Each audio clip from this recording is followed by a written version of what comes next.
L'homme moderne utilise de la lumière, des machines et des usines. Pour tout cela, il faut de l'électricité. En Allemagne, 30% du courant est produit dans les centrales nucléaires. En France, 78% de la production d'électricité est d'origine nucléaire. Il en résulte des déchets non utilisables, les déchets nucléaires. Ceux-ci produisent de dangereuses radiations qui peuvent être mortelles pour les êtres vivants. De nombreux pays, dont l'Allemagne, envoient leurs déchets nucléaires au centre de retraitement de La Hague, dans la Manche. Après avoir été traités, les éléments les plus radioactifs y sont fondus dans du verre et déposés dans des conteneurs spéciaux qu'on appelle castors. Selon leurs concepteurs, ces castors supportent une chute de 800 mètres, une chaleur de 1200 degrés, des explosions violentes et sont à l'épreuve des balles. Surtout, le castor diminue les radiations. Les castors sont ensuite envoyés dans des centres de stockage temporaires jusqu'à ce que la radioactivité ait diminué. À Gorleben, en Allemagne, c'est un hangar de dépôt qui sert de centre de stockage intermédiaire. Au départ, le castor a une température de 400 degrés.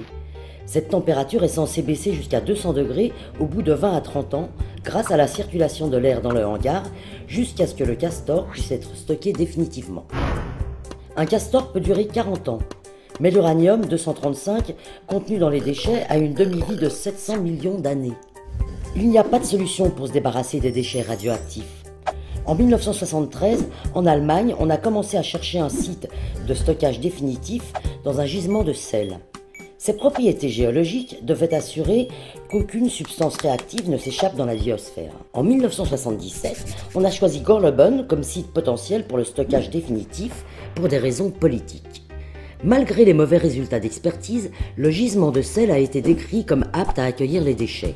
Le train traverse la France d'ouest en est, puis une partie de l'Allemagne, passant par Lunebourg jusqu'à la station d'Annenberg. C'est là que l'on charge les castors sur des camions pour parcourir par la route les derniers 20 km jusqu'à Gorleben. À chaque fois, l'état d'urgence est décrété dans le canton, car les transports ne peuvent avoir lieu qu'avec l'aide de milliers de policiers. Le moment exact est gardé secret, mais dans la grande majorité des cas, il a lieu la première ou la troisième semaine de novembre. En 2010, il devrait avoir lieu entre le 5 et le 6 novembre. 2 à 3 semaines avant l'arrivée du castor, des mesures spéciales sont édictées qui interdisent les rassemblements à proximité des voies empruntées par le transport. Contre ces dispositions et afin de montrer qu'il faut arrêter de produire des déchets puisqu'il n'existe pas de solution, les habitants du Wendland appellent à la résistance. Pour stopper le transport, ils font des sit-ins sur les voies, bloquent les rues avec des tracteurs, s'enchaînent à des blocs, grimpent aux arbres et manifestent. Le canton de Leuchau-d'Annenberg est devenu le symbole de la résistance non violente contre le programme nucléaire allemand. Toutefois, pendant les transports, il y a parfois des confrontations avec la police. Juste sur la dernière partie du trajet entre Lunebourg et Dannenberg, les rails et les rues sont parfois bloqués. Ce n'est un secret pour personne, la police envoie des indicateurs pour espionner les antinucléaires.